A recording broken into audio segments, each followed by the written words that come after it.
नमस्कार विदर्भवासियांनो, आपल्या आवडत्या विदर्भ मान्सून या यूट्यूब चॅनलमध्ये आज पुन्हा एकदा आपले खूप खूप स्वागत आहे।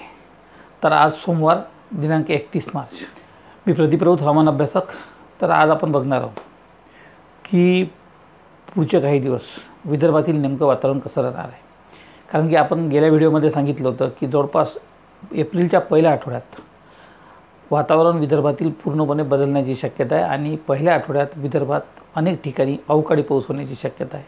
आणि मागच्या व्हिडिओमध्ये सांगितल्याप्रमाणे आजपासूनच जवळपास आज सायंकाळनंतर विदर्भातील वातावरण बदलू शकते आणि आज सायंकाळनंतर विदर्भाच्या अनेक भागात ढगाळी वातावरण व काही ठिकाणी पावसाच्या सरी होऊ शकतात।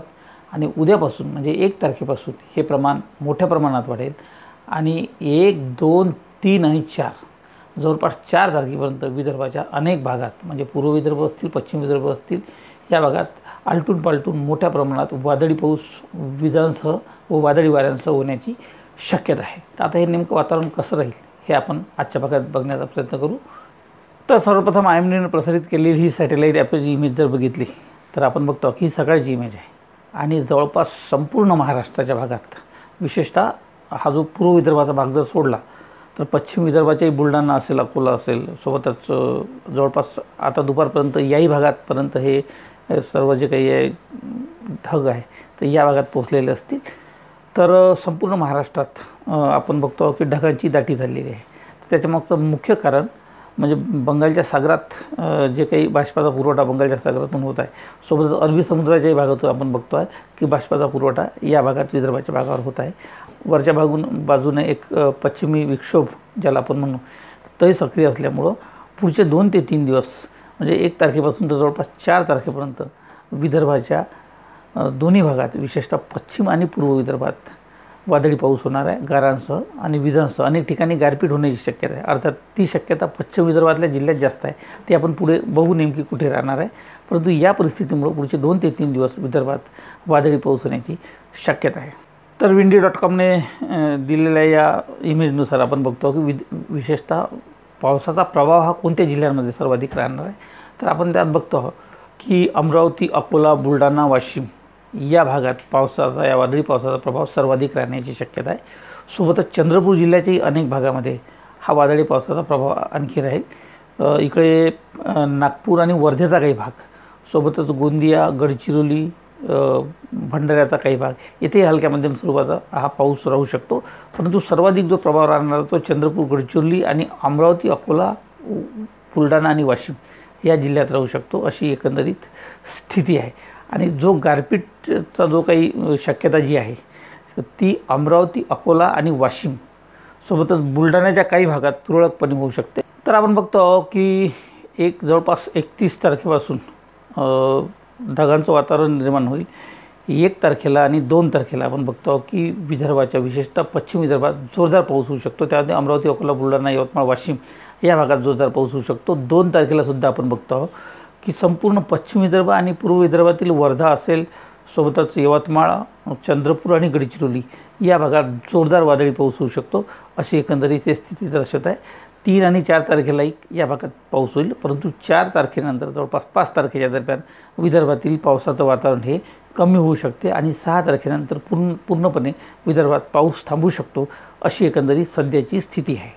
तर आपण बघतो की जवळपास आजची जी स्थिती आहे, आज दुपारनंतर विदर्भाच्या अनेक भागात, विशेषतः पश्चिम विदर्भातील, त्यामध्ये अमरावती असेल, अकोला, यवतमाळ, वाशिम, बुलढाणा हा संपूर्ण भागामध्ये ढगाळ वातावरण दुपारनंतर निर्माण होऊ शकते। आणि किंचित काही ठिकाणी, विशेषतः वाशिमचा जो भाग आहे, अकोल्याचा काही भाग आहे, अमरावतीचा भाग असेल, बुलढाणा जिल्ह्याचा लोणार वगैरे हा जो भाग आहे, तर या भागात हलक्या मध्यम स्वरूपाच्या सरी काही ठिकाणी रात्री उशिरापर्यंत पडू शकतात। शक्यता फार कमी आहे, परंतु जर वातावरण निर्मिती झाली तर निश्चितपणे या भागात हलका तुरळक पावसाच्या सरी होऊ शकतात आज सायंकाळनंतर रात्री उशिरापर्यंत। तर आज सायंकाळनंतर आपण एक अंदाजानं बघू की नेमकं कुठे पाऊस होऊ शकतो आणि कुठे ढगांची व्याप्ती वाढू शकते। तर विशेषतः ज्या भागात ढगाळी वातावरण होणार आहे दुपारनंतर, त्यामध्ये इकडे बुलढाणा जिल्ह्यातील हा जो भाग आहे, विशेषतः त्यामध्ये चिखली असेल, लोणार आहे, खामगाव असेल, हा संपूर्ण जो भाग आहे त्यामध्ये मेहकर वगैरे तालुक्यात ढगांचा प्रभाव, सोबतच या सर्व तालुक्यामध्ये दुपारनंतर सायंकाळी हलक्या प्रमाणात वादळी पाऊसही होण्याची शक्यता नाकारता येत नाही. सोबतच अकोला जिल्ह्यातील रिसोड आहे, पातूर आहे, हे तालुके आहे. सोबत अकोल्याचा काही भाग आहे. त्यानंतर विशेषतः रिसोड आणि पातूर तालुका यामध्ये वादळी पाऊस होऊ शकतो. मरसूल असेल, मालेगाव आहे, हा जो भाग आहे, तर याही भागात घाटबोरी वगैरे जो भाग आहे, या भागातही हलका मध्यम स्वरूपाचा पाऊस होऊ शकतो. सोबतच बुलढाणा जिल्ह्यातील डोणगाव जे आहे, भपूर आहे, सोबतच लोणी वगैरे जो भाग आहे, तर याही भागात सायंकाळनंतर दुपारनंतर हलक्या मध्यम पावसाच्या सरी होऊ शकतात अशी शक्यता आहे. तर सोबतच वाशिम जिल्ह्यातील अनेक भागात आज दुपारनंतर आणि सायंकाळच्या सुमारास वादळी पाऊस होऊ शकतो हलक्या मध्यम प्रमाणात. त्यामध्ये वाशिम असेल, सोबतच वाशिमच्या आजूबाजूचे सर्वच तालुके, तर यामध्ये मध्यम पावसाचा अंदाज व्यक्त करण्यात येत आहे. एकतर जोरदार वादळी वाऱ्यासह वारा या भागात होईल, वादळी प्रचंड ढगाळी वातावरण राहील आणि वाशिम जिल्ह्याच्या अनेक भागात सायंकाळनंतर वादळी पाऊस होऊ शकतो. तर अकोला जिल्ह्याचा हा जो विशेषतः मंगरुळपीर वगैरे जो हा जो तालुका आहे, तर या मंगरुळपीर तालुक्यामध्ये जोरदार वादळी पाऊस होऊ शकतो दुपारनंतर सायंकाळच्या सुमारास, किंबहुना हलक्या सरी या भागात जोरदार वादळी वाऱ्यासह आणि विजांसह होऊ शकतात अशी शक्यता आहे. कारंजा तालुका असेल, मंगरुळपीर तालुका असेल, तर या तालुक्यात या पद्धतीचं वातावरण निर्माण होऊ शकते आज दुपारनंतर आणि सायंकाळच्या सुमारास. सोबतच खेरडा वगैरे हा जो भाग आहे, मूर्तिजापूर आहे, खेरडा आहे, काटेपूर्णा, याही भागात जोरदार पावसाळी वातावरण आज सायंकाळनंतर रात्री उशिरापर्यंत तयार होऊ शकते आणि या ठिकाणी जोरदार पाऊस होऊ शकतो अशी शक्यता आहे. विशेषतः खेरडा वगैरे जो भाग आहे अकोल्याचा, या भागात पावसाची तीव्रता जास्त राहील. सोबतच अमरावती जिल्ह्याचाही जो काही भाग आहे, त्यामध्ये दर्यापूर तालुका असेल, अंजनगाव तालुका, सोबतच धारणी, चिखलदरा, त्यानंतर अचलपूर, चांदूरबाजार, इकडे आशेगाव, ब्राह्मणवाडा, थडी वगैरे हा जो भाग आहे, त्यानंतर मोर्शी आणि वरुड, तर या तालुक्यांमध्ये आज सायंकाळनंतर मध्यम ते हलक्या स्वरूपाच्या पावसाच्या सरी होऊ शकतात. विजांसह हा वादळी पाऊस काही ठिकाणी होऊ शकतो. उर्वरित भागात मात्र फारशी काही पावसाची शक्यता सध्या तरी दिसत नाही. यासोबतच अमरावती जिल्ह्यातील नांदगाव, खंडेश्वर हा जो तालुका आहे, सोबतच इकडे धामणगाव, रेल्वे वगैरे याही भागात मध्यम स्वरूपाच्या हलक्या सरी आज सायंकाळनंतर रात्री उशिरापर्यंत वादळी वाऱ्यासह होऊ शकतात अशी शक्यता आहे. यवतमाळ जिल्ह्याची अनेक भागात आज सायंकाळनंतर रात्री उशिरापर्यंत वादळी पाऊस होऊ शकतो. अर्थात त्याची तीव्रता आज काही फार जास्त नसेल, परंतु तरीसुद्धा बाभुळगाव वगैरे हा जो भाग आहे, फालेगाव आहे, बाभुळगाव आहे, सोबतच यवतमाळ आहे, आरणी आहे, आष्टी, कळंब हा संपूर्ण जो भाग आहे, तर या भागात मध्यम ते जोरदार स्वरूपाचा वादळी पाऊस होऊ शकतो. त्यामध्ये जोडमोहापर्यंत इकडे खाली मोहादा वगैरे हा जो भाग आहे, तर या भागात जोरदार पावसाची शक्यता आहे. सोबतच लाळखेड वगैरे जो आहे, नेर आहे, तर नेर परसूमध्ये दारव्हा असेल, दिग्रस असेल, याही भागात आज वादळी पावसाची शक्यता सायंकाळनंतर रात्री उशिरापर्यंत होऊ शकतात. सोबतच पुसद तालुक्याच्या अनेक भागात आज रात्री उशिरा हा पाऊस कोसळू शकतो हलक्या मध्यम स्वरूपाचा. फार तीव्रता आज जरी नसली तरी मात्र उद्यापासून या संपूर्ण भागात या पावसाची तीव्रता वाढण्याची शक्यता आहे. तर वर्धा जिल्ह्याच्याही अनेक भागामध्ये आज सायंकाळनंतर रात्री उशिरा पहाटेपर्यंत वादळी पाऊस होऊ शकतो. वर्धा जिल्ह्याच्या अनेक, विशेषतः त्यामध्ये वर्धा असेल, सोबतच जामणी आहे, लाडगड आहे, वाढोणा, इकडे धामणगाव, आर्वीचा काही भाग असेल, सोबतच कोल्हापूर, इकडे या भागातील हिंगणघाट, तुळजापूर, देवडी वगैरे हा जो संपूर्ण भाग, बारबदी आहे, बोरी, कोकाटे आहे, तर या संपूर्ण भागामध्ये मध्यम ते जोरदार स्वरूपाचा वादळी पाऊस आज सायंकाळनंतर रात्री उशिरापर्यंत होऊ शकतो हलक्या मध्यम स्वरूपात अशी शक्यता वर्धा जिल्ह्यासाठी आहे. तर नागपूर जिल्ह्याच्याही काही भागात हलका मध्यम स्वरूपाचा पाऊस होऊ शकतो. त्यामध्ये विशेषतः बुटीबुरीचं जे क्षेत्र आहे, बुटीबुरी असेल, पाचगाव असेल, सोबतच धामणा आहे, गुमगाव आहे, या भागात अतिशय हलक्या तुरळक पावसाच्या सरी आज सायंकाळी रात्री उशिरापर्यंत कोसळू शकतात. सोबतच इकडे नागपूरचा हा जो मौदा तालुका आहे, मौदा तालुका असेल, मोहाडी असेल, तर याही भागात हलक्या मध्यम स्वरूपाचा अतिशय तुरळक पावसाच्या सरी आज रात्री उशिरा कोसळू शकतात अशी शक्यता आहे. तर उद्या 1 तारखेला मात्र अमरावती, अकोला, बुलढाणा, यवतमाळ, वाशिम या संपूर्ण जिल्ह्यांमध्ये उद्या दुपारनंतर जोरदार पाऊस होऊ शकतो. अनेक ठिकाणी गारपिटीची शक्यताही उद्या वर्तवण्यात आली आहे. त्यामध्ये विशेषतः अमरावती, अकोला आणि वाशिम सोबतच यवतमाळ जिल्ह्याच्या अनेक भागात गारपीट होऊ शकते अशी शक्यता आहे.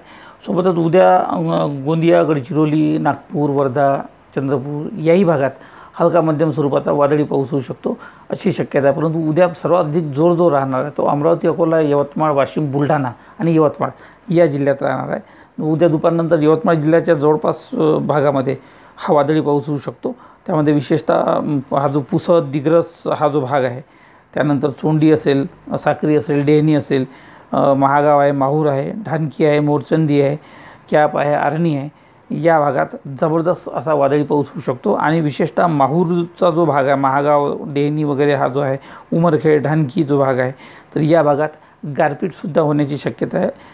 तर उद्या 1 तारखेलाच आपण बघतो की अमरावती जिल्ह्याच्याही अनेक भागात वादळी पाऊस होऊ शकतो आणि हा गारपिटीसह राहू शकतो। सोबतच वर्धा जिल्ह्याचाही आर्वी, आष्टी तालुका जो आहे, या तालुक्यात जोरदार वादळी पाऊस होऊ शकतो। अमरावती जिल्ह्याच्या अनेक तालुक्यांमध्ये तिवसा असेल, इकडे धामणगाव असेल, चांदूर रेल्वे असेल, या भागात वादळी पावसाची शक्यता असून नागपूर जिल्ह्याच्याही अनेक भागामध्ये विशेषतः काटोल, कोंढाळी हा जो भाग आहे, नरखेड असेल, इकडे अमरावती जिल्ह्याचा वरुड हा जो भाग आहे, मोर्शी आहे, तर या भागात वादळी पावसाची उद्या दुपारनंतर शक्यता आहे। तर आता आपण बघू की राज्याच्या हवामान विभागाने नेमके काय इशारे दिले आहे या पावसासंदर्भात। तर राज्याच्या हवामान विभागानं आज सोमवारी 31 तारखेला आपण बघतो की जवळपास बुलढाण्याचा हा लगतचा जो भाग आहे, त्यामध्ये इकडे संभाजीनगर वगैरे या भागात पावसाची शक्यता आहे। सोबतच नंदुरबार, धुळे वगैरे याही भागात पावसाची शक्यता वर्तवली आहे। असं जरी असलं तरी आमचा विदर्भ मान्सूनचा जो काही अंदाज आहे, तर त्यानुसार हा जो काही आजचा पाऊस आहे हा बुलढाणा, अकोला, सोबतच अमरावती आणि वाशिम, यवतमाळ, इकडे चंद्रपूर याही भागात हलक्या मध्यम स्वरूपात आज सायंकाळनंतर काही ठिकाणी वादळी वाऱ्यांसह व विजांसह होऊ शकतो अशी शक्यता आहे। राज्याच्या हवामान विभागानुसार उद्या 1 तारखेला अमरावती, अकोला, वाशिम, बुलढाणा या जिल्ह्यात जोरदार वादळी पाऊस होणार आहे आणि आपण बघतो की या संपूर्ण जिल्ह्यामध्ये जोरदार वादळी पावसाची शक्यता हवामान विभागाने वर्तवली आहे। सोबतच आमच्या अंदाजानुसार विदर्भ मान्सूनच्या यवतमाळ, चंद्रपूरच्या भागात, सोबतच वर्धा आणि नागपूर याही जिल्ह्याच्या काही भागामध्ये हा पाऊस होऊ शकतो अशी शक्यता आहे। त्यानुसार 2 तारखेला आपण बघतो की 2 तारखेला संपूर्ण विदर्भात जबरदस्त असा वादळी पाऊस होण्याची शक्यता आहे। त्यामध्ये अमरावती असेल, सोबतच वर्धा, यवतमाळ, नागपूर, भंडारा, गोंदिया, चंद्रपूर, गडचिरोली या संपूर्ण भागात वादळी वाऱ्यांसह जोरदार पाऊस होऊ शकतो आणि सोबत काही प्रमाणात हलक्या मध्यम प्रमाणात काही ठिकाणी गारपीटसुद्धा होण्याची शक्यता आहे। सोबतच अकोला, बुलढाणा, वाशिम याही जिल्ह्यामध्ये मध्यम ते जोरदार स्वरूपाचा वादळी पाऊस होऊ शकतो अशी शक्यता आहे। म्हणजे एकंदरीत आपण बघतो की उद्यापासून किंवा आज सायंकाळपासून पुढचे 3 ते 4 दिवस विदर्भाच्या जवळपास भागामध्ये वादळी पाऊस होणार आहे। अर्थात या वादळी पावसाची तीव्रता पश्चिम विदर्भातील अमरावती, अकोला, बुलढाणा, वाशिम या जिल्ह्यात सर्वाधिक राहणार असून यवतमाळ जिल्ह्याच्या अनेक भागात जोरदार पाऊस होणार आहे। तर उर्वरित चंद्रपूरमध्येही जोरदार वादळी पाऊस होऊ शकतो। पूर्व विदर्भातील गडचिरोली, भंडारा, नागपूर, गोंदिया या भागातही हलक्या मध्यम स्वरूपात वादळी पाऊस होऊ शकतो अशी एकंदरीत शक्यता दिसत आहे। तर अशा पद्धतीने आजपासून पुढचे 4-5 दिवस विदर्भात सर्वत्र वादळी पाऊस होणार आहे आणि या वादळी पावसापासून आपण शेतकऱ्यांनी, सोबतच सर्वसामान्य नागरिकांनी सावध राहणं गरजेचं आहे। सोबतच आपल्या शेतकऱ्यांनी आपले जे काही गुरे असतील त्यांचीही काळजी घेणं आवश्यक आहे, कारण की वादळी वारा, विजांसह हा पाऊस होऊ शकतो। सोबतच काही ठिकाणी गारपीटही होण्याचा अंदाज आहे। 3-4 तारखेनंतर हे पावसाचं प्रक्रिया आटोपल्यानंतर जवळपास पुढच्या कालावधीत मात्र विदर्भ हा जोरदार तापणार आहे, कारण की एकदा का आभाळ स्वच्छ झालं की जी काही सूर्यकिरणे आहे ते थेट जमिनीवर येतात आणि सध्या प्रचंड उन्हाळा आपल्याकडे सुरू असल्यामुळं जवळपास 8 तारखेनंतर आपण बघतो की 8 तारखेनंतर पुढच्या काळात विदर्भात उष्णतेची लाट राहणाऱ्या गेले अनेक दिवस विदर्भाचा पारा हा 45 अंशापर्यंत जाऊ शकतो, 45 डिग्रीपर्यंत। म्हणजे जे ऊन मे महिन्यात राहते अशा पद्धतीचं ऊन 8 तारखेनंतर पुढचे काही दिवस हे विदर्भात राहण्याची शक्यता आहे। तर त्यामुळं या सर्व परिस्थितीचा अंदाज घेऊन आपण आपलं नियोजन करावं, शेतकरी बांधवांनी शेतीचं नियोजन करावं, सर्वसामान्य नागरिकांनी आपापल्या कामाचं नियोजन करावं, एवढंच आव्हान या निमित्तानं करतो आणि आजच्या भागात येथेच थांबतो। पुन्हा एकदा नवीन माहितीचं नवीन भागात भेटू, तोपर्यंत आपण आम्हाला रजा द्यावी। नमस्कार, धन्यवाद, जय हिंद, जय भारत, जय महाराष्ट्र, जय विदर्भ।